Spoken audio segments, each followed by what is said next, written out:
দীর্ঘ 17.5 বছরের ফ্যাসিবাদী শাসনের জাতাকলে পিষ্ঠ এই জাতিকে আল্লাহ তাআলা আমাদের ছাত্র শ্রমিক যুব জনতার আন্দোলনের মধ্য দিয়ে মাত্র 2টি বছর আগে আমাদেরকে মুক্তি দিয়েছিলেন।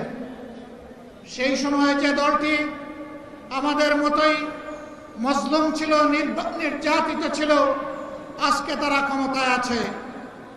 তারা তখন প্রত্যেকটি হত্যাকাণ্ডের বিচার দাবি করেছিল।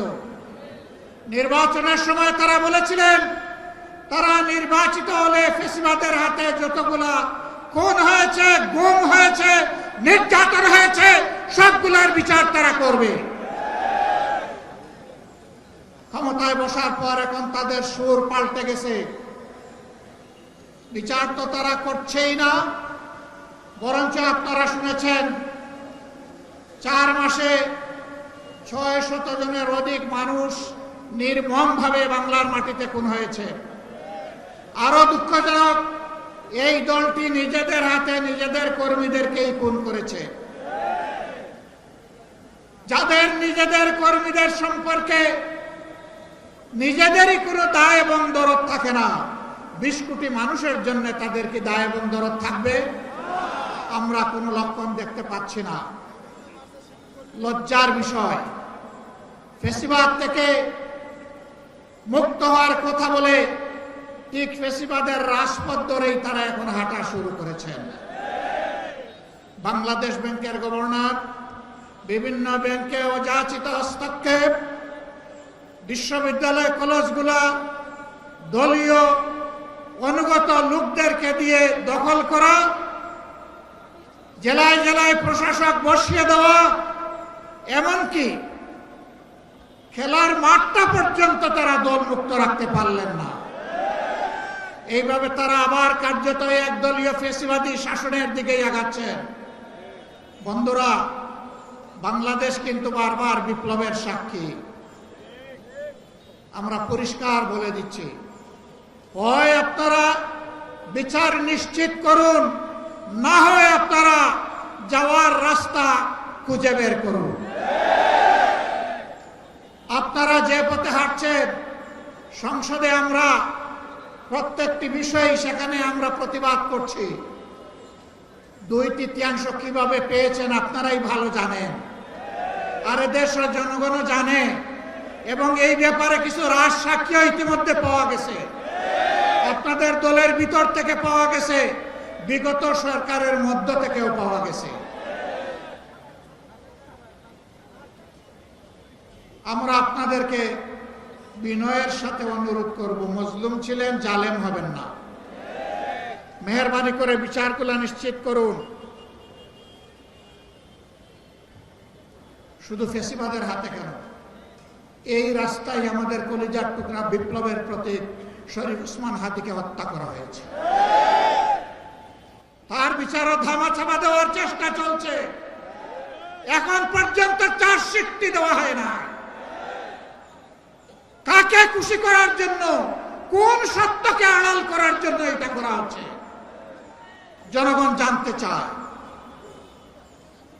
এই 21 তারিখ, মাত্র 2 দিন আগে গাইবান্ধা ইতিমধ্যেই বলা হয়েছে ছাত্র শিবিরের একজন তরুণ নেতাকে গলা কেটে স্পষ্ট দিবালোকে সেই ফ্যাসিবাদী কায়দায় হত্যা করা হয়েছে।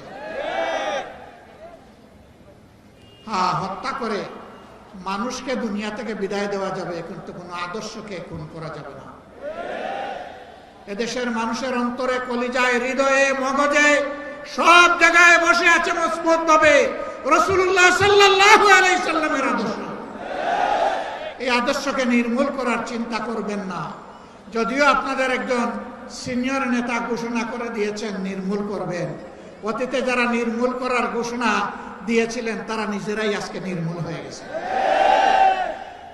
নির্মূল বেশি করবেন না, এটা এক ধরনের ভাইরাস।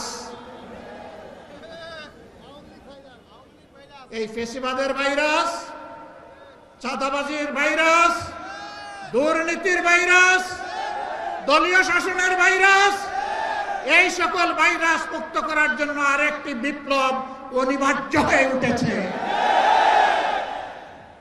সেই বিপ্লবের জন্য আপনারা কি প্রস্তুত? মানুষের জীবন, ইজ্জত এবং সম্পদ, দেশের সীমানার জন্য আরেকবার কি জীবন দেওয়ার জন্য প্রস্তুত আছেন? বন্ধুরা, এই বয়সে আমি এবং আমরা পিছিয়ে থাকবো না, সম্মুখ সারিতে থাকবো, আড়ালে আবদালে নয়।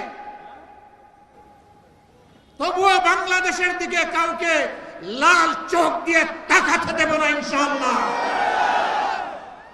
কোন কালো হাত বাড়ালে সেই হাত ঘুরিয়ে দেওয়া হবে। 20 কোটি মানুষের 40 কোটি হাত এই দেশকে পাহারা দেবে ইনশাআল্লাহ।